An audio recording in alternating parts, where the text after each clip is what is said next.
Hey guys, my name is Brian Crazy, I'm JC Styles. and we're the F and brand of wrestling and entertainment here on YouTube.com and the World Wide Web. Since 2010, we have provided you with the wrestling news, reviews, rumors, insight that you're grown accustomed to, and you saw the title of this video. We are back with our review of tonight's TLC 2012 pay-per-view.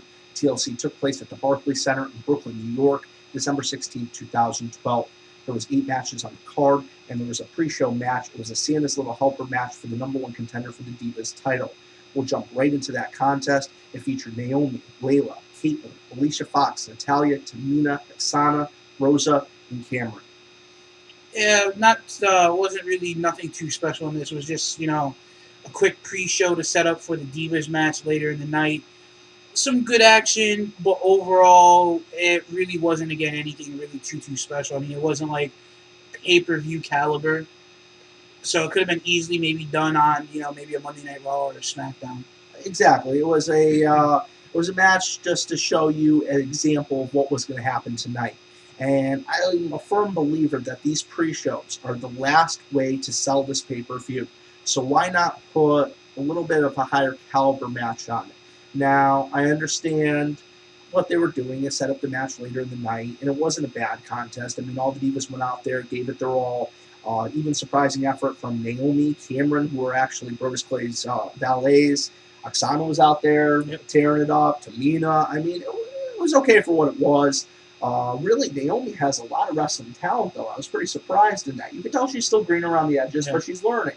And she picked up the surprising win in this Battle Royal. She will face the Divas champion Eve a little bit later on in the night. Then we go into the first official match on TLC 2012. It is for the number 1 contenders for the tag team titles. It features Team Rhodes Scholars versus Rey Mysterio and Sin Cara. And during this match, it looked like Sin Cara might have tweaked his knee on a landing and really set the tone for the remaining of the match.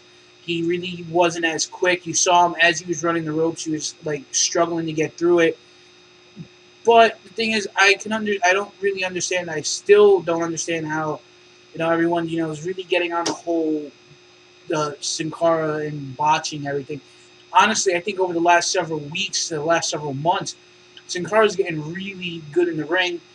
He does tend to mess up every now and then, but it's to be expected. I mean, these guys wrestle 350 days out of the year, and they're wrestling about 250 out of the year. They're wrestling and they're wrestling all around the world. So it is, hard to get out there and execute each maneuver to its perfection.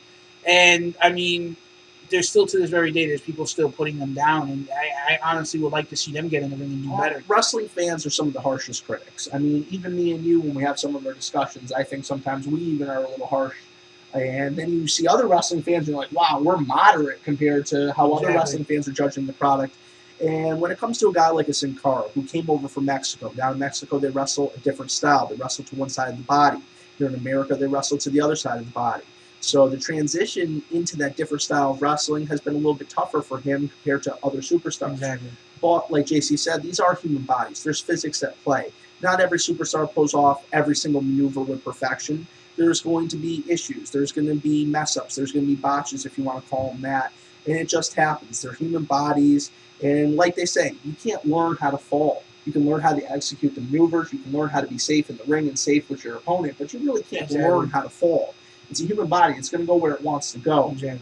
And I think that's the one thing that a lot of fans forget is the respect for these athletes. We always say it in our videos. Got to respect these guys, regardless if you like the gimmick, regardless if you like the character. If they go out there, they put their neck on the line for us, the wrestling fans, and they do a good job, like all the competitors involved in all the matches tonight did, then they deserve our respect. And this was a great match. Nonetheless, Sin Cara did look like he got injured in the match, like JC Styles said. And Rey Mysterio has a pre-existing knee injury, and he was also dealing with some personal issues, and he actually missed some live events before the TLC pay-per-view. So, coming to tonight, I think they had a pretty good showing. Rhodes Scholars were successful. They picked up the win in this match. Then we go into the United States title, Antonio Cesaro versus R-Truth. And going into this match, I pretty much figured the outcome that happened was going to happen. Yeah. And it was a decent contest. It actually was a lot more than I anticipated it to be. Yeah, I like both R-Truth and Cesaro, and especially Cesaro now. I got to see a lot of his stuff down in the Indies, and when he got to the WWE, and they didn't bring him to TV right away, and they kept him down in FCW for a little while. and also over in NXT. I was like, oh man, I can't wait to see what this guy can do. I mean, since he's debuted in the WWE, he's had matches with guys like Sheamus and Del Rio and R-Truth. Oh, that match with Sheamus on Raw was absolutely incredible. Oh yeah, what a great showing of the talent that Antonio Cesaro has, the strength that Antonio Cesaro has, and like you said, we've seen him down in the Indies, and we've seen what he can do. And when he went to FCW to get his Titan training, it was only a matter of time before he came to the main roster, and now he is really impressive. Yeah. It was really good to see these two get in the ring. We've seen them, mixing it up on Raw, and the feud going in was there, and it was just a really good match. I like the fact that Cesaro did successfully retain. I wasn't disappointed because I would have liked to see R-Truth as well. So it was a toss up for me because I like both of these, but I would like to see what WWE is planning on doing.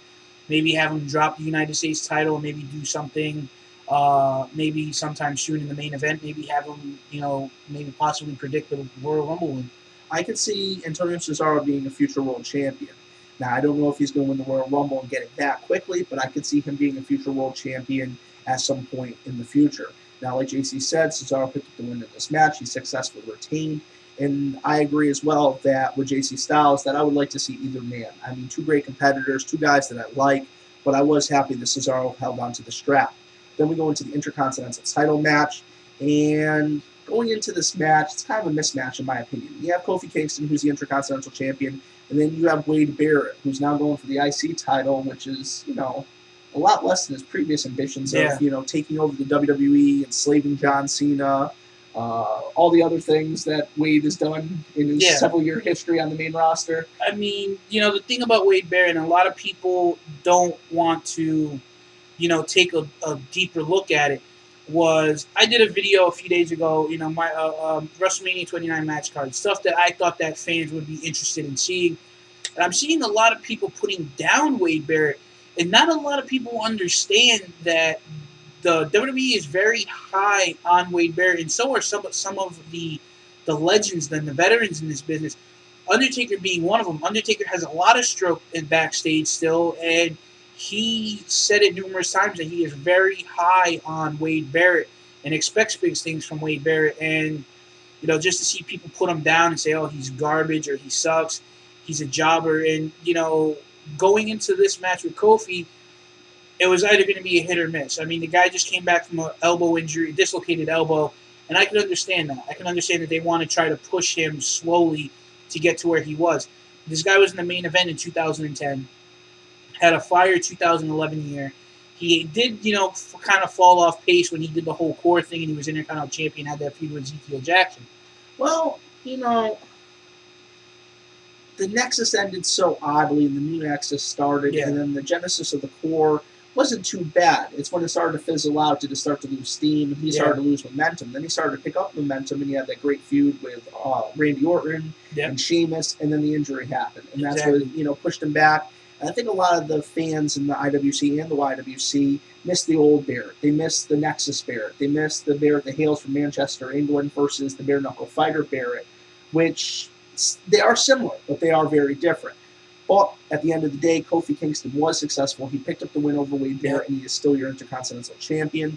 And then we go into the big six-man tag team match, The Shield, Dean Ambrose, Seth Rollins, and Roman Reigns versus Team Hell No, which is Kane and Daniel Bryan, and Mr. Feed Me More, Big Hungry Ryback. This was probably, if not match of the night, this was probably one of the top matches of the night. It was brutal. There was a lot of interesting spots.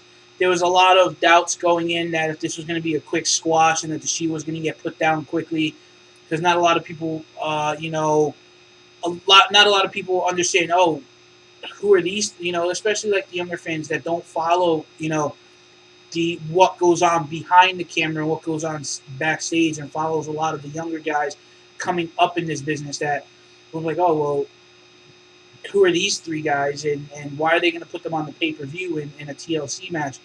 And it was just, hopefully that match put their doubts down, because this match was phenomenal. Had a lot of sick spots, and WWE pushed the limit with the PG rating tonight. Oh, I mean, they did. Hands down. And there's a debate going on in the YWC. Should it be PG? Should it be TV-14? Now, my personal opinion, I think Don't get me wrong. Not that I'm nostalgic for the old days. I surely am. And not that I wouldn't mind a TV-14 rating. But good wrestling can exist in PG era, and that was proven back in 1998. Exactly. Hands down, proven. Every Monday Night Raw in 1998 had a PG rating, and those shows were damn interesting. They kept my attention. I loved every single minute of it, and I couldn't wait to the following week to watch the next show. And this match, an incredible contest. It really showed the talent that these three men that have been dubbed the Shield actually have. Like JC said, we watch a lot of indies. We watch NXT and FCW. And watching these guys come up and knowing that one day that they were going to make it to the main roster, we didn't know how. We didn't know what the plans were going to be. And even online, the plans were sketchy. They said that eventually these guys are going to be brought up. And then we see the impact that they make. And then we come to this match tonight. And they did put their mark on the WWE tonight. I mean, it was an incredible contest. Like JC said, so many great spots. Oh, yeah. So much physicality. And, I mean, so much, to take one from Vince McMahon, so much ruthless aggression. I mean, it was just incredible. Yeah, I mean, the comment on what you said about the Attitude Era, SmackDown from episode 1 was a PG rating. No, that's not necessarily true. Yeah, that was a misconception that's been spread around the YWC. Actually, most of the year 2000 was rated PG. TV-14, it wasn't until 2002 was it back to a PG rating. Oh, okay. Yeah, I was surprised about that, but I know... But a majority of SmackDown has been always the been majority PG. of the SmackDown run, yeah. So that means the Paul Heyman, Stephanie McMahon days were in a PG environment. Okay. And those were some of the best, WWE television shows in history, and the best episodes of SmackDown in its, 600-700 episode run so far? Exactly. Yeah. So the Shield picked up the win over Hell No and Ryback, and then we go into Divas action. We'll be short and sweet, and we'll get right into the World Heavyweight title match. Eve picked up the win over Naomi. Naomi had a pretty impressive showing. She came off excuse me, guys, had a little hiccup. Came off real strong, and she seemed to get a little sloppy. She's still green. This is her first time on pay-per-view. The big lights, the cameras, the crowd, who knows? It may have gotten to her. This might have just been her limits of what she knows, or, she might have just made a mistake. I mean, it happens for human beings. But at the end of the day, she had a pretty decent showing, like I said, off the rip at the end. Good they ended the match when they did, and Eve picked up the win in this match. Then we go into the World's Heavyweight title match. The Big Show versus Sheamus. Big Show is the defending World's Heavyweight champion going into this match. Didn't mean to cut you off. I just want to let anybody that hasn't been following WWE for the last few weeks or last few months know who was the champion going into the match. This match had so much build-up over the last 3 months now over the world title. And, honestly, I could probably go without having to see a fourth match between these two. Don't get me wrong. Sheamus, has the strength, and he's a brute. Show's got the strength, and he's a brute as well. This match, in my mind, was a little bit slower than how they built it. And it was just, the payoff just to me wasn't there to me. Big Show did have some really good spots when they had the double XL chair that Big Show introduced in the match. And, again, Sheamus has got what it takes to be world champion and carry the company like we've seen in the past since WrestleMania. But the thing is just, as me, from my point of view, I'm tired of seeing it. I want to see a new feud and a new feud for Big Show for the world title. Well, it has been an interesting feud between the Big Show and Sheamus. I don't think it's really revitalized the Big Show. I think it's actually given the Big Show something as a character to look forward to, and something to really expand his character once again and make the fans interested in that character. Because to be quite frank, the Big Show was starting to get stale. Yeah. And now you've got this huge, undefeatable monster going against one of the biggest current baby faces in WWE. It makes for an interesting feud. David versus Goliath. But this time around, it's not David versus Goliath. It's Goliath Jr. versus Goliath Sr. Yeah. Because Sheamus is no joke. And he proved that tonight. There was a lot of good moves back and forth. There was a lot of good spots, like you mentioned. Exactly. Big Show picked up the win in this match after he got out the double wide chair. It reminds me of that, The Simpsons. Homer goes to vote, right? And he can't fit into the voting machine, so the old man goes, use the double wide. And I don't know why, but... I think, honestly, him getting hit with the chair one time, especially as big as that chair was, kind of made Sheamus look a little weak. This chair was like this wide. But the thing is, though, Big Show didn't really sell the whole swing. It looked like one of those, I'm afraid to hit him because I might break his back kind of thing. The rookies hit The rookie, Yeah, but the guys from Shield hit Ryback like 1,000 times. You got with to so think much to force. the 20,000 people sitting in the crowd or the 15,000 people sitting in the crowd, they couldn't see the difference. And to the normal wrestling fan at home, they're not overanalyzing it. But Yeah, but I think it's just one stale chair shot to the back kind of made Sheamus look a little weak at that point. I mean, I would have liked to have maybe seen Big Show get a little bit more revenge and hit him a couple of times more. It would have made the match a little bit more entertaining to watch, and it would have made the finish a little bit more strong. But I mean, already at that point in time, Sheamus delivered white noise into chairs. I mean, didn't a chair get exploded in that match? Yeah, it did. I mean, there was a lot of sick spots. It was definitely, in my opinion, it was a decent world title match. It was actually a very good world title match. It was a good world title match. I enjoyed it. I just think that they could have played the finish off a little bit more instead of just a single chair. Now, in my opinion, I know in your opinion you want to see the feud end, but I wouldn't mind going one more match and seeing Show drop it to Sheamus, and then seeing Sheamus start his feud up with Dolph Ziggler. Because I assume with the events that happen tonight, Ziggler and Cena's feud isn't quite done yet. It's going to at least go one more pay-per-view. So let that wrap up. Let the world title picture wrap up, and then let's get into some new feuds going into WrestleMania season. Then we go into, to quote one of my favorite guys here on YouTube, alrighty.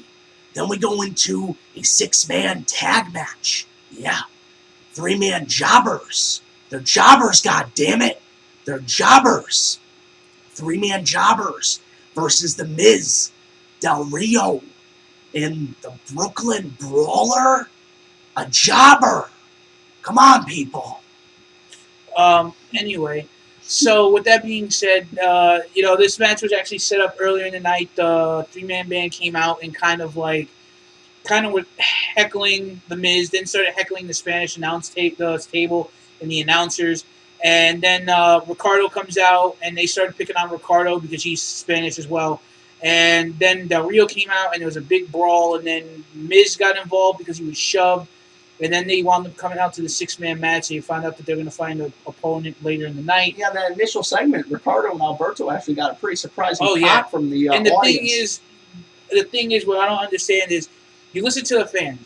The fans were chanting Ryder. Yeah, when they said that they were going to do a 6-man tag and that they needed a third man, the fans were chanting Ryder. Yes. And instead of possibly either getting JTG, who's from Brooklyn, or Zack Ryder, who's only maybe like 20 minutes up the road in Long Island, you get Brooklyn Brawler, who I think it was in 2010 he came out to John Cena or Kane and says he's now going to be known as the Boston Brawler, and then he comes out wearing a Brooklyn Nets jersey that just didn't fit him, and he had a hat to the side. I just didn't understand it. And even Michael Kolak, where's the ripped up Yankee shirt? Where's the ripped up Yankee shirt? I mean, it was a great nostalgia. It was nostalgic. It was great for nostalgia. Don't get me wrong. We grew up with the Brooklyn Brawler, but the fans in attendance wanted to see something different. And that was evident by their reaction. You could tell how the crowd reacted to this match.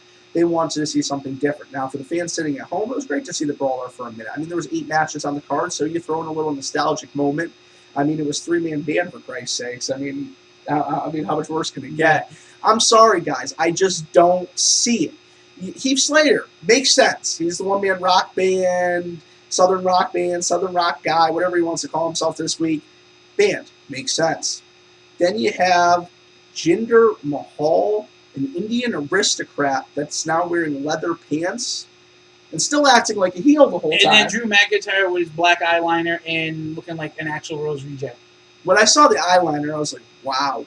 But moving on to I don't know what to say. We're just gonna we're gonna go into I believe that is the main event. Yes, the Money in the Bank Rules Heavyweight Championship briefcase was on the line.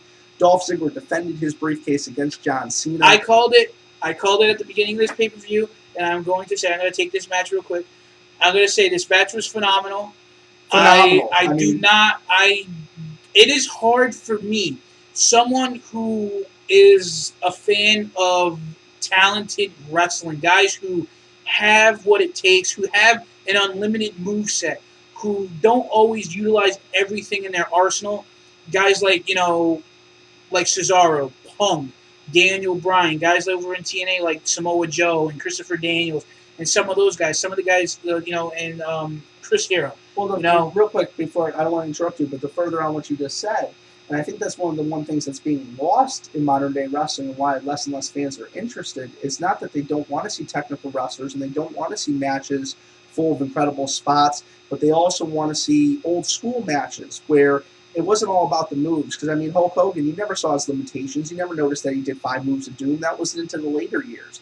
You watched a Hulk Hogan match growing up, and it was about the story that he told in the ring. Yeah. And that's what tonight's match was about. It was about the story that they told in the ring. Yes. Dolph Ziggler pulled out his arsenal. John Cena even pulled out a Hurricane Rana out of nowhere. And at that point in time, me and Brian just looked at each other, and I was like, okay. Like I said, it is hard for me to give John Cena credit in the ring because I do not like him. But he always pulls out something that, I'm like, when the match starts, I hate him. It's like he wins you over. He somehow wins you over. He puts that move that he doesn't, normally do, and he kind of, gets you behind him. But the thing was, this match was just great. Dolph Ziggler went into it. It looked like he was going to lose. There was a lot of people speculating around the net that Ziggler was just going to go in and lose his briefcase. But I called it at the beginning of this pay-per-view. I said they're not going to let Ziggler lose. There's going to be something that's going to interfere. And lo and behold, Vicky come running out, and it looked like she was getting ready to whack Cena with the chair. AJ runs out. Does John Cena's comeback routine, hits the 5-knuckle shuffle. Then I'm Vicky Guerrero. Yeah. Then Cena goes to climb the ladder as Ziggler's outside of the ring, laying on the floor, and she pushes the ladder with Cena on top of it. And I was like, I knew it. She was going to come out and she was going to be the deciding factor in this match. And this match just had a really great finish to it. And I'm glad that they decided to keep Ziggler with the Money in the Bank because the guy deserved it. They've built him up so much over the last several years. He made a big rendition from leaving the Spirit Squad to where he is now. I mean, he started off, as Chavo Guerrero's caddy when he was playing the Kerwin White gimmick. Then he was in the Spirit Squad. Yes. And now he's a future contender for the World's Heavyweight Championship. I mean, the character progression has been incredible. He has polished his moveset. He has polished his craft. He has learned his craft, I should say, and polished his moveset. And he's really just become an all-around polished athlete. Exactly. And he's also great on the mic. He has incredible charisma, and he's going to be a future World Heavyweight Champion, in my opinion, and I'm sure JC's opinion as well, if I could be so bold. But, like JC said, Dolph Ziggler held on to the briefcase. AJ screwed Cena, and that's about it for TLC 2012. Now, as always, please leave your comments below. We count on you guys, our fans and subscribers, to interact with us. You got to hear some of our thoughts. Now we want to hear your thoughts. Comment below in the comment box. Please like this video. Please favorite this video. Pass it on to friends of yours if they're wrestling fans. And also follow us on Twitter. All of those will be in the description box below. Follow us on Facebook at facebook.com/FNTrueWrestling. And for the F and brand of wrestling and entertainment here on YouTube.com and the World Wide Web. My name is Brian Crazy. I'm JC Styles. And have a great night.